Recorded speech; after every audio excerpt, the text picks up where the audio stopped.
যেন মহাবিশ্ব আপনাকে বলছেন আপনি ঠিক পথেই আছেন, তবে এবার প্রমাণ দিতে হবে। 2026 আপনার জন্য কোনো রিহার্সালের বছর নয়, 2026 আপনার জন্য লাইভ পারফরমেন্সের বছর। আপনার লাইমলাইটে আসার সময় হয়ে এসছে। আপনি যদি কুম্ভের লগ্ন বা রাশির জাতক বা জাতিকা হয়ে থাকেন, এই ভিডিওটি শুধুমাত্র আপনার জন্য। নমস্কার, আমি পম্পিতা, সকলকে স্বাগতম অ্যাস্ট্রো স্টিমুলাসের আজকের পর্বে। এই ভিডিওতে আমরা আলোচনা করব কুম্ভ রাশি বা লগ্নের জাতক জাতিকাদের 2026-এর বার্ষিক রাশিফল। কেমন যাবে আপনার অর্থনৈতিক জীবন, কেমন যাবে আপনার প্রেম বিবাহর সম্পর্কগুলো, কেমন যাবে আপনার পড়াশোনার দিক, বাইরে যাওয়ার সুযোগ আছে কি না, কোন সাবজেক্টস নিয়ে পড়লে তা ফলপ্রসূ হবে, কেরিয়ারে গ্রোথ আসবে কি না, ধার দেনা ঋণ মুক্ত আপনি হতে পারবেন কি না। আলোচনা করব আমরা স্বাস্থ্য নিয়ে, আলোচনা করব আমরা আধ্যাত্মিক দিক নিয়ে। চলুন আর দেরি না করে শুরু করা যাক। শনির 7.5 থার্ড ফেজ চলছে। কি নিজেকে ফাইটার মনে হচ্ছে? তো অনেক ঝড় ঝাপটা আপনি পেরিয়ে এসছেন। ভগবান আপনাকে ঠিক রাস্তা দেখিয়েছে।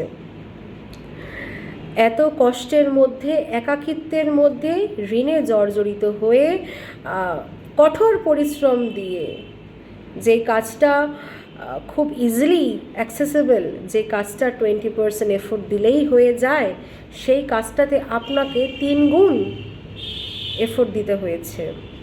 আমি জানি, বুঝতে পারছি আপনার কষ্টটা। 7.5-তে আপনি কতটা কঠোর পরিশ্রম করেছেন, আপনার পরিকল্পনাগুলো কিভাবে একের পর এক ডিলে হয়েছে আমি বুঝতে পারছি। তবে আপনি তো সেই দিনগুলো পার করে এসছেন। 7.5-র থার্ড ফেজ, আর তো কয়েকটা বছর। জীবন আপনাকে যোদ্ধা বানিয়েছে। আপনি লড়াই করতে করতে শিখেছেন কে আপন কে পর, নিজেকে নিজেই তৈরি করেছেন। কুম্ভ নিজের শনিদেবের নিজস্ব রাশি।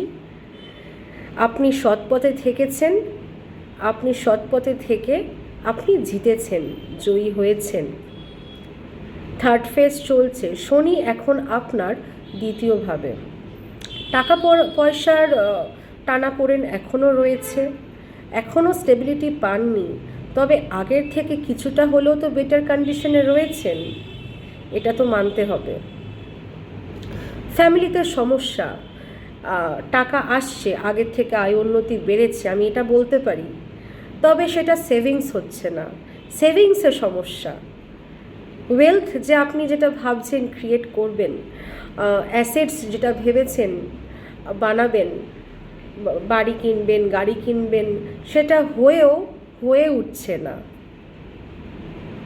শনি আপনার দ্বিতীয়ভাবে বসে রয়েছে। 2026-এ 27শে জুলাই শনি আবার লগ্নে ফিরে আসছেন, বকরি অবস্থায় কুম্ভ রাশিতে ফিরে আসছেন। সেখানে থাকছে পুরো বছর। 11ই ডিসেম্বর অবধি বকরি অবস্থায় শনি লগ্নে থাকবে। বিশেষ করে আপনাকে খেয়াল রাখতে হবে আপনার স্বাস্থ্যের। বিশেষ করে পায়ে ব্যথা, হাঁটু ব্যথা, হাড়ে ব্যথা, দাঁতের সমস্যা, এগুলোতে খেয়াল রাখতে হবে। পরিশ্রমই তো জীবন, কর্মই তো জীবন, কর্মই ধর্ম, কর্ম করতে হবে। তবে এইবার আর একাকিত্ব থাকবে না। আপনি যে বিহাইন্ড দ্য কার্টেন আপনি যে কাজ করতেন, যে কাজগুলো প্রকাশ পেত না, এবার সেটা প্রকাশ পাবে। এবার আপনাকে প্রকাশ করতে হবে, আপনার কাজগুলো সমাজকে দেখাতে হবে, লোকের কাছে তুলে ধরতে হবে যে হ্যাঁ, আমি এতটা খেটেছি, এই স্বপ্নের পিছনে এতটা কাজ করেছি। এবার সেটা দেখানোর সময়। রাহু পুরো বছরটাই আপনার লগ্নে থাকছে। ফার্স্ট হাউসে, প্রথমভাবে কেতু থাকছে 7th হাউসে। পুরো বছরটাই আপনাকে ফার্স্ট প্রায়োরিটি নিজেকে দিতে হবে, নিজের কাজকে দিতে হবে, নিজের স্বাস্থ্যকে দিতে হবে, নিজের ভালো লাগা খারাপ লাগাগুলোকে দিতে হবে। আমি জানি আপনি সমাজসেবী, আপনি এটা মনে করেন যে জীবে প্রেম করে যেই জন সেই জন সেবিছে ঈশ্বর। আমি জানি কাউকে কষ্টে দেখলে আপনার মন কাঁদে, তবে এটা নিজেকে নিয়ে ভাবার সময়। 2026 সবচেয়ে বেশি ইম্পর্টেন্স আপনাকে আপনার নিজেকে দিতে হবে। যে কাজগুলো এতদিন থেমেছিল এইবার সেই কাজগুলো হবে। যেই পরিকল্পনাগুলো শুধু পরিকল্পনাই ছিল এইবার সেই পরিকল্পনাগুলো ফলপ্রসূ হবে। আর সেটার জন্যই আপনাকে আরও 2 বছর 2.5 বছর লড়াই করে যেতে হবে। রাহু ফার্স্ট হাউসে, তার জন্য কনফিউশন হবে, ভুল মানুষকে ভরসা করে ফেলা, বিশ্বাস করে ফেলা, পথ দেখতে না পাওয়া, পথ খুঁজে না পাওয়া, অনেক অপশনস আপনার কাছে। আপনার কনফিউশনে যাবেন, ইলিউশনে চলে যাবেন, অন্ধকার দেখবেন, অস্থিরতায় ভুগবেন, প্ল্যান করে যাবেন, দিনের পর দিন প্ল্যান করে যাবেন, মনে হবে কাল করি পরশু করি, না, এটা করলে চলবে না। আমি প্ল্যান করেছি কাল থেকে শুরু করব, কাল থেকেই আপনাকে শুরু করতে হবে। এইভাবেই আপনি রাহুর এগেনস্টে কাজ করতে পারবেন। এইভাবেই রাহু পরীক্ষা নেয়। আর যতবার আপনি আপনার প্ল্যানগুলোকে ডিলে করেন, না আমি কালকে প্ল্যান করব ভেবেছি সেটা পরশু হয়ে গেল, ততবার আপনি রাহুকে জিতিয়ে দেন। আপনি কাল থেকে কাজ শুরু করবেন মানে কাল থেকেই করতে হবে। আর এইভাবেই শনিদেব আপনাকে আশীর্বাদ করবে, আপনার পাশে থাকবে। তাই প্ল্যান করুন, সেগুলোকে এক্সিকিউট করুন, নিজেকে লাইমলাইটে আনুন। প্রেম ভালোবাসার জন্য বছরটা খুব একটা ফলপ্রসূ নয়। হ্যাঁ, অনেক দিনের সম্পর্কে আছেন, আন্ডারস্ট্যান্ডিং তো রয়েছেই, অবশ্যই রয়েছে, তাই তো সম্পর্কে রয়েছেন। তবে একটা ডিট্যাচমেন্ট, একটা ইমোশনাল সামহাও একটা ডিট্যাচমেন্ট আপনি অনুভব করবেন। কেতু 7th হাউসে বসে রয়েছে, পার্টনারশিপের প্রবলেম। আমি এটাই আপনাকে অ্যাডভাইস করব যে আপনি যদি ব্যবসা শুরু করবার কথা ভাবেন, অবশ্যই চেষ্টা করবেন সেটা যদি আপনি একা করতে পারেন। কেতু 7th হাউসে পার্টনারশিপে প্রবলেম আসবে, এগ্রিমেন্টে প্রবলেম, আন্ডারস্ট্যান্ডিংয়ে প্রবলেম, বা শুরু করে ফেললেন তারপরে প্রবলেমগুলো অ্যারাইজ করলো। তাই এর থেকে শ্রেয় যে আপনি একাই করলেন বিজনেসটা। প্রেম ভালোবাসায় ডিট্যাচমেন্ট, হ্যাঁ, খুব ভালো চলবে সেই সম্পর্কগুলো যেই সম্পর্কে আপনার পার্টনার যে হবে সেও স্পিরিচুয়াল হবে, সেও আধ্যাত্মিক হবে। কেতু 7th হাউসে, আপনি চান স্পিরিচুয়াল পার্টনার যে কিনা মেটেরিয়ালিস্টিক ওয়ার্ল্ডের বাইরে গিয়েও আপনার মনকে বুঝবে। আপনি চান এমন পার্টনার। আর আপনার পার্টনার যদি এমন হয় যে কিনা আধ্যাত্মিকতায় বিশ্বাস করে, পূজা পাঠ করেন, তাহলে অবশ্যই আপনার সম্পর্ক টিকবে। পুরো বছরটাই অলমোস্ট জুলাইয়ের পর থেকে শনি লগ্নে ফিরে আসছে। জীবন ইজি হয়েও যেন ইজি হচ্ছে না। 7.5 থার্ড ফেজ জুলাইয়ের পরে আবার বকরি শনি লগ্নে ফিরে আসছে। তবে থার্ড ফেজের শনিকে আমরা ভালো মনে করি, কারণ থার্ড ফেজে 2nd ফেজ অবধি আপনি যা হারিয়েছেন তো আপনার স্বপ্নগুলো, পরিকল্পনাগুলো যেগুলো করেছিলেন, আর হ্যাঁ অবশ্যই প্রিয় মানুষজনদেরকে আপনি হারিয়েছেন। ফার্স্ট ফেজে, 2nd ফেজে ব্যবসায় অসফলতা, সম্পর্কে অসফলতা, জীবনে অপূর্ণতা হয়েছে তো। থার্ড ফেজে সেগুলো সব শনিদেব আমাদেরকে ফিরিয়ে দেবে। হ্যাঁ, আপনি ফিরে পাবেন, সবটাই ফিরে পাবেন। ট্রান্সফরমেশন হবে থার্ড ফেজে, নতুন করে সব শুরু করবেন, নতুন প্রচেষ্টা, নতুন ব্যবসা, নতুন সম্পর্ক, সবটাই নতুন করে হবে এই থার্ড ফেজে। থার্ড ফেজে শনি আমাদেরকে দেয়, নিয়ে নেয় না, যা নিয়েছিল তা আমাদেরকে দিয়ে দেয়, ফেরত দেয়, বহু গুণে বৃদ্ধি করে ফেরত দেয়। যা হারিয়েছেন তার চেয়ে আপনি বেশিই পাবেন। তবে হ্যাঁ, মনে রাখতে হবে যে আমরা যে কর্মটা করছি সেই কর্মটা যেন সঠিক পথে হয়। আমাদের কর্ম, আমাদের আচরণ বা আমাদের কথা যেন অপরকে আঘাত না করে, এইটা সর্বদা আমাদের মাথায় রাখতে হবে। সম্পর্কে নিজেকে বেশি বিলিয়ে দেবেন না। আপনি যত বেশি মাথা নত করবেন তত বেশি অপর দিকের মানুষ আরও মাথায় চড়ে বসবে। তাই ভালোবাসুন, অবশ্যই ভালোবাসুন। আন্ডারস্ট্যান্ডিং, বিশ্বাস সব কিছু দরকার, বাট নিজের ডিগনিটিকে মেনটেন করে। ডাউন টু আর্থ হওয়া ভালো, বাট ডাউন টু আর্থ হতে গিয়ে নিজেকে ডোরম্যাট করে ফেলবেন না। নিজেকে নিয়ে অবসেসড থাকুন, সম্পর্ক এমনিই ভালো থাকবে। বৃহস্পতি বছরের শুরু থেকেই বক্রী অবস্থায় মিথুন রাশিতে থাকছে আপনার পঞ্চম ভাবে। পঞ্চম ভাব আমাদের প্রেম ভালোবাসার ভাব, ক্রিয়েটিভিটির ভাব। ক্রিয়েটিভিটি বাড়বে, সৃজনশীলতা বাড়বে, আপনার প্রেম ভালোবাসা হবে, নতুন মানুষের আগমন হবে জীবনে। তবে আবার বিশ্বাস করার আগে, কারোর হাতটা সারা জীবনের জন্য ধরার আগে অনেক ভেবেচিন্তে এগোতে হবে। রাহু লগ্নে, কেতু 7th হাউসে, তাই ভুল করা যাবে না, ইলিউশনে চলা যাবে না, ভুল মানুষকে ভরসা করা যাবে না। যারা ফ্যামিলি প্ল্যানিং করছেন তাদের জন্য সময়টা ভালো। 11th মার্চ অবধি বৃহস্পতি থাকছে পঞ্চমভাবে। হায়ার স্টাডিজের যারা কথা ভাবছেন, হায়ার স্টাডিজের জন্য 11th মার্চ অবধি সময়টা খুব ভালো। যারা বাইরে গিয়ে, বিদেশে গিয়ে পড়তে চাইছেন বা রিসার্চ রিলেটেড পড়াশুনোগুলো করতে চাইছেন, তাদের জন্য 11th মার্চ অবধি সময়টা শুভ। 11th মার্চের পরে 31 অক্টোবর অবধি বৃহস্পতি আবার সঞ্চার করছে মার্গী অবস্থায় কর্কট রাশিতে। কর্কট রাশি আপনার ষষ্ঠম ভাব। ষষ্ঠম ভাব হলেও কর্কট রাশিতে বৃহস্পতি উচ্চতম অবস্থায় থাকে। খেয়াল রাখতে হবে নিজের লিভারের, ওয়েট ম্যানেজমেন্টের, এগুলো এড়ানো যাবে না।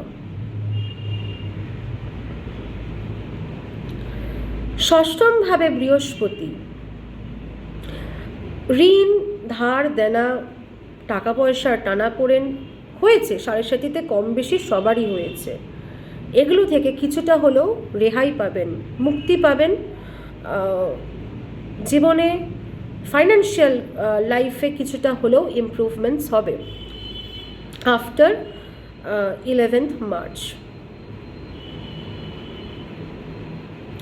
31 অক্টোবরের পরে বৃহস্পতি আবার গোচর করছেন সিংহ রাশিতে, আপনার সপ্তম ভাবে। 31 অক্টোবরের পরে আমি বলবো সময়টা ভালো, প্রেম সম্পর্কের জন্য, বিবাহের জন্য সময়টা ভালো। বৃহস্পতির প্রভাবে সম্পর্ক অনেকটাই, আপনি সম্পর্কতে উন্নতি দেখবেন, পার্টনারশিপে উন্নতি দেখবেন।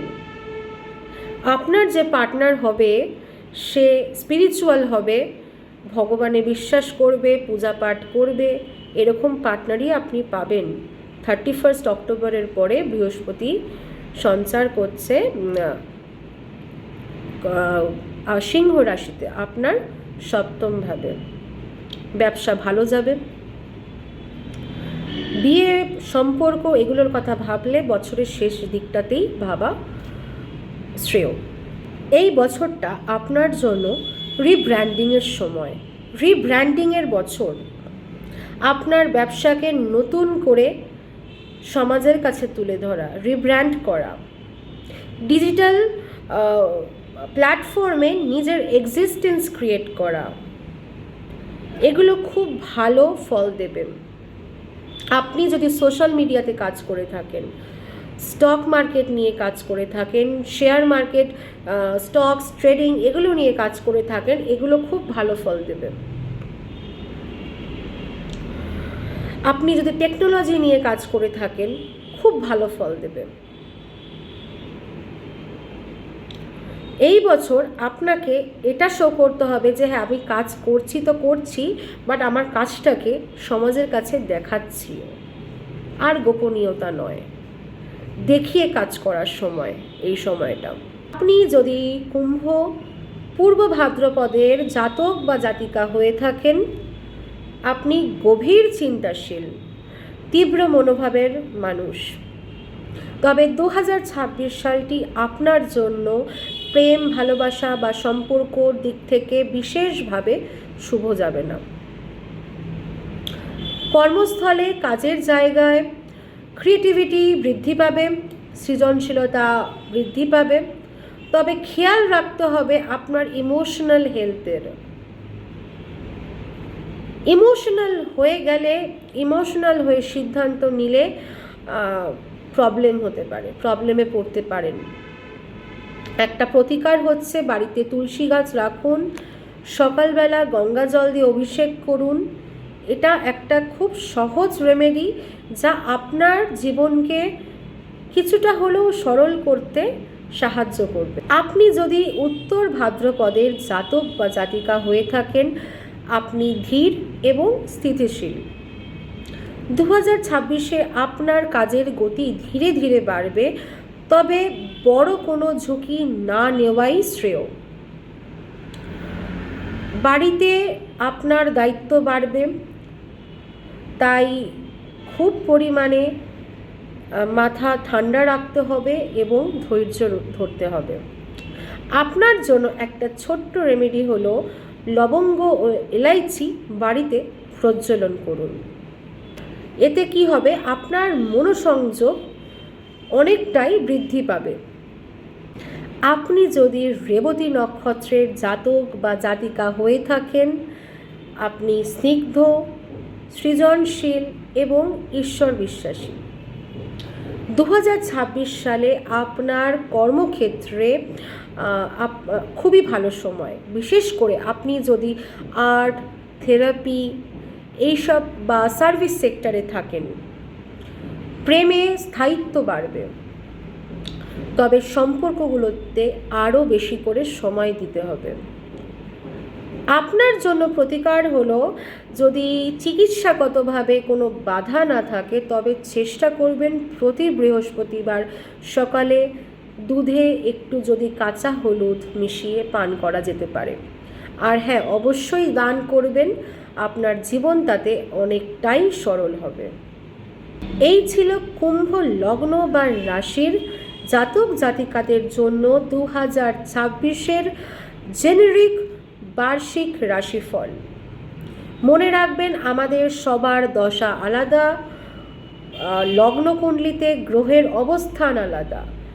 তাই নিজস্ব পার্সোনালাইজড কুণ্ডলি বানানোর জন্য অবশ্যই আমাকে যোগাযোগ করুন এই নিচে দেওয়া নম্বরে। আমার চেম্বার সাউথ কলকাতার রানীকুটি অঞ্চলে। আপনি এই নাম্বারে যোগাযোগ করে অ্যাপয়েন্টমেন্ট নিয়ে যে কোনো দিন চলে আসতে পারেন এখানে। পুরো ভিডিওটি দেখবার জন্য ধন্যবাদ। সুস্থ থাকবেন, ভালো থাকবেন। লাইক, শেয়ার, সাবস্ক্রাইব বা ফলো করে পাশে থাকবেন। আপনার কি লগ্ন বা রাশি তা কমেন্ট করতে ভুলবেন না। আমি চেষ্টা করব পরবর্তী ভিডিওটা আপনার রাশি বা লগ্নের উপর বানানোর। আবারও বলছি, ভালো থাকবেন। দেখা হচ্ছে পরবর্তী পর্বে। নমস্কার।